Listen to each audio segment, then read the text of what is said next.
A day in my life as a tattoo artist nga way customer and a full-time dad. Ana di ay nga day is mga tumay og City Health para ipa-check up among bugoy. Kaya naglain ng lawas yung mama wa gito na ni duty para makuyog na nga part dili pa kay na siya mailhan nga naglain ng lawas.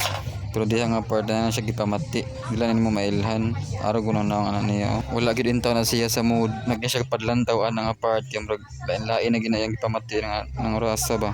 Di mo siyang hadlaon, digid mo hadla. Di ginahalos mo smile ng bata. Mo na naka-decision mi amon na lang siyang ipa-check up. Diha na parts na pakonsulta na iyang mama kung unsa yang ipamati. Diha di na siya mahimutang diha dapita. Ako nag-fill up na ko sa form para sa check up niya. Mana mo naka-decision mi nga managot usa. Mag-amo sa po ang iyang safety. Gid din taon lalim masakit ang bata. Nagsigil na gid taon siya gihilak diha dapita. Mga hapon na siya ng orasa no. Daw na may muuli ana. Nga pagkagabi na naka-decision mi nga amo na siyang ipada sa ospital. Kay medyo kuyawan ang gid mi sa iyang sitwasyon ba kay hindi naman siya mahimutang. Sige nilaghilak nga di pa gid siya matug. Kapag siya mo inom og gatas, mo to naka-decision mi nga amo na lagi siyang ipada sa ospital para mabawaan jud.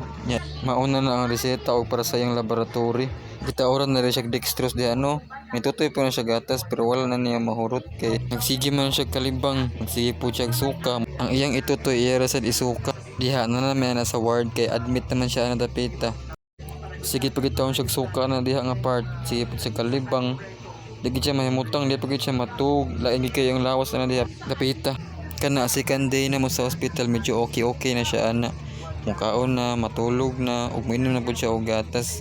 Ako na siyang gitrapuhan diha og kanang bugnaw kay gilantan taman siya ana tungod sa iyang injection sa iyang dextrose. Pero kaluyan sa Ginoo okay na gitaon sa diha dapita. Diha namawi na siya tug kay duha sa kadlaw ay tarong tug. Diha is pa doon namin ma-discharge ana. Kasunod kayo yung taon siya mukaon diha.